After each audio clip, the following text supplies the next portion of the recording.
You finally had the nation of Nigeria behind you. You finally had us believing in you again. You finally had us almost forgetting what you did in the World Cup qualification, and then everything just came back all at once. Everything just came back all at once. Morocco 4, Nigeria 2 on penalties. What else can you really say about this Nigerian team? The match where you really needed to show the world, show us why we should believe in you again. This is the performance you put in. And look, people might say we lost on penalties. It is what it is. At the end of the day, we didn't deserve to win this game. We did not deserve to win this game. We did not do enough going forward. I'm not saying Morocco created all these chances and all that. No, they didn't. They didn't create clear-cut chances throughout the game.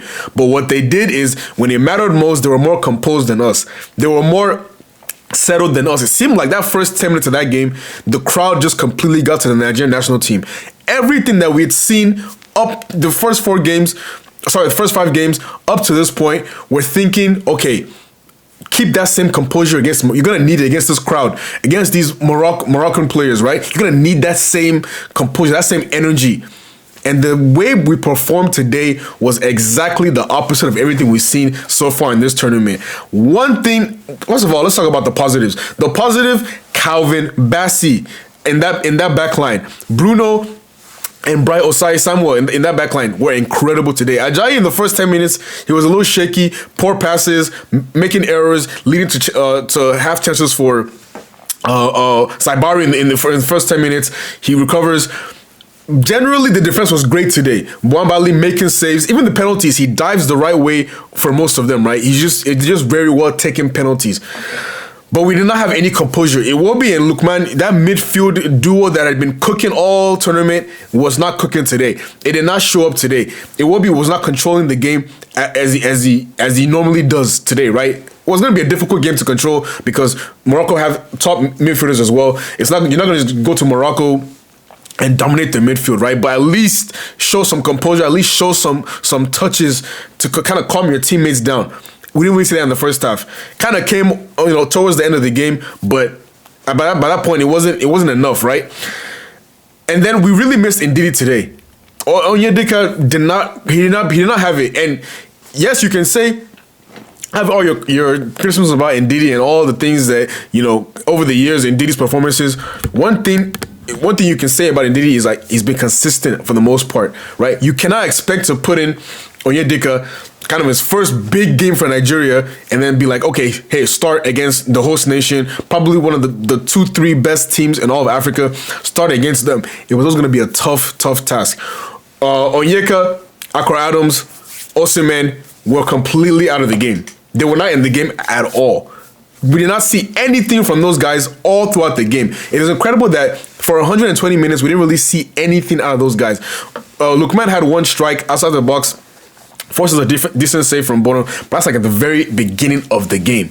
We didn't see anything from Lookman past that. We didn't see anything from the entire midfield and the entire attack throughout the game. It was only the defense that really showed up, and they played their part. If we had just strung together 2-3 passes, good passages of play, we could have done something. But we did not do that on a consistent basis in this game, and we did not deserve to win this game. We did not deserve to go to the finals. Wherever we want to put it, I can say all I want about the referee, who I think was terrible today, but that wasn't why Nigeria lost the game. The referee not giving Eze Abde a yellow card for booting the ball away, not giving a yellow card towards the end of the game.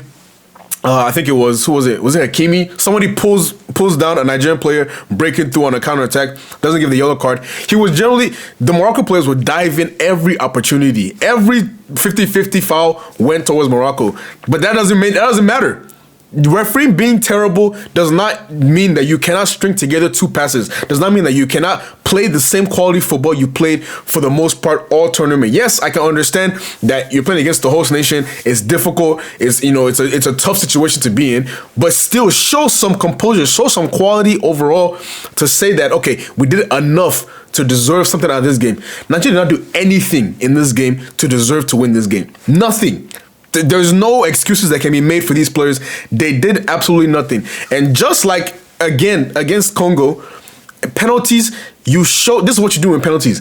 What the hell is Chukwueze doing with that penalty? What kind of nonchalant, I don't care attitude are you showing in a penalty shootout like that? Nwabali makes a great save off of Ingemane, who I guess kind of had the same mentality, but he still struck his penalty very well into the corner. It's a great save from Nwabali, and then you follow it up and you do that.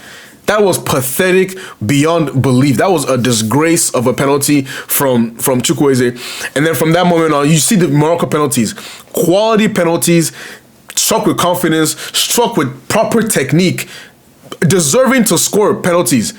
And Nigeria just didn't have it. And for a large part of that game, probably from the 75th minute onwards, Nigerian players looked tired. They looked just gassed, right? Because Morocco was having a lot of possession. They were having decent attacks, decent bumps forward. Hakimi at times, Brahim Diaz at times, Eze Abde at times, Sabari breaking from the midfield. They were having decent attacking opportunities. It wasn't clear-cut chances, but it was decent opportunities throughout the game. Nigeria did not have any of that. I think we had like three, 4 shots the entire game. It was an atrocious performance. And there's still very, very much more work to be done with this Nigerian national team. I have to look at Eric Chelle and question substitutions. Why does Akor Adams play the full 90 minutes? Why does he play actually into extra time? Why? He wasn't doing anything. Something needed to change. There was no way we're going to win that game playing like that. Can you bring on Chukwueze for Akor Adams? Can you change up the setup? Can you change it from a front to Osimhen up top with wingers, actual wing play? Bring on Simon or move Lookman to the wing. Play a midfield 3 of Onyedika, Onyeka, Iwobi. Move Lookman to the wing. Play Osimhen up top. Play Chukwueze on the right-hand side. Have some overlapping fullbacks. Have some kind of creativity in the midfield. Have some creativity on the wings. Nothing was done. Nothing was changed. The formation did not change. The tactics did not change. It was just from minute 0 to minute 120. We played the exact same style, exact same way. That wasn't working from minute 0. While it did work all the way at the end of the game. That was an embarrassing display from Eric Chelle and the Nigeria dugout. Absolutely astonishingly poor. Morocco, though, this is a good performance from them. Right, there's a pressure moment. You could see a certain period after the second half started, 45th minute to maybe like the 60th minute, both teams were sloppy. Right, both teams, you could tell Morocco, they were nervous. Right, host nation in front of your home fans, you're going to be nervous. You're not going to want to make a mistake. You're not going to want to, screw up and lose the game for your country. So you can understand that. Nigeria also wanted to get to the final, wanted to make up for what you did in the World Cup qualifications. There's some nerves there. But Morocco handled their nerves a lot better than Nigeria did. Nigeria did not handle their nerves at all well. Both teams were very strong defensively. Not that Morocco had too much to do anyways, right? Nigeria did not push forward. Nigeria did not do anything in the game to really trouble the Morocco defenders. But the midfield of Morocco played very, very well. Saibari, El Khanous, and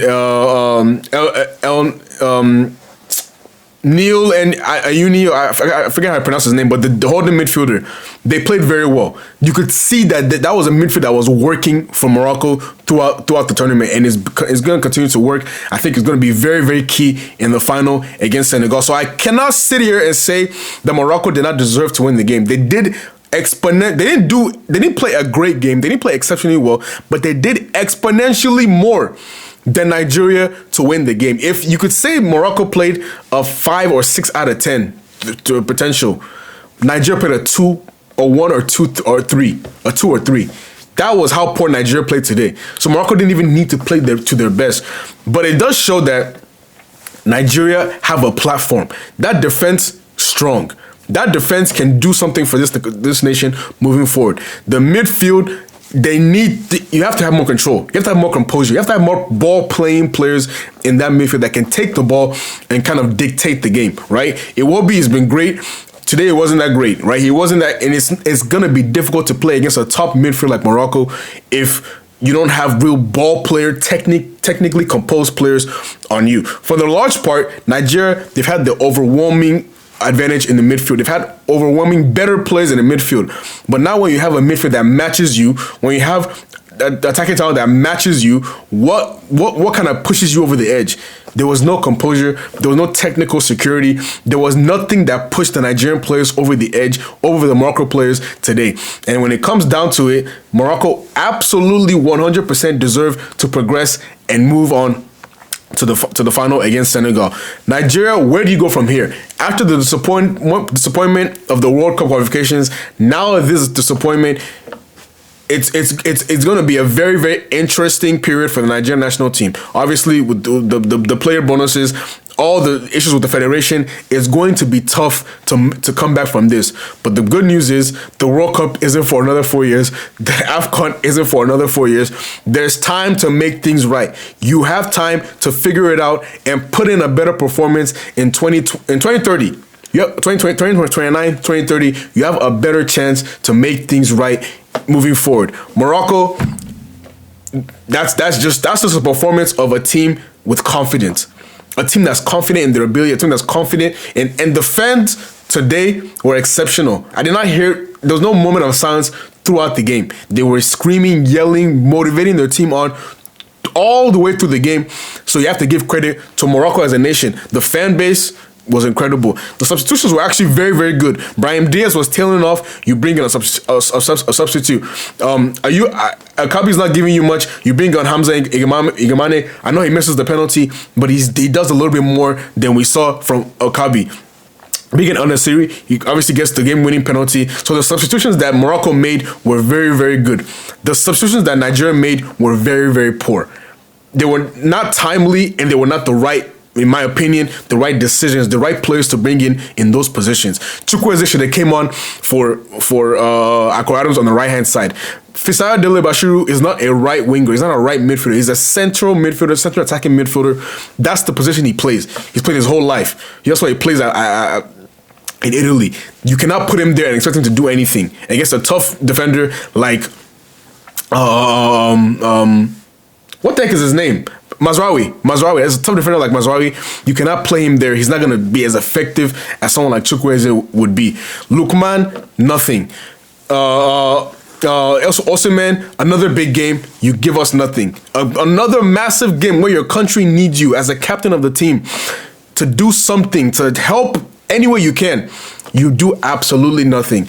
And then you go off injured right before penalties when we need you the most. I can't say anything more on Osimhen because I'll get upset because of it's not enough.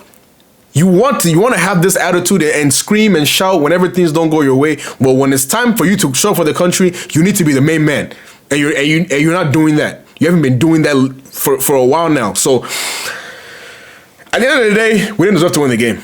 It would be my emotions would be a lot different if we played Morocco off the park and then we lost on penalties. I'll be furious. I'll be fuming.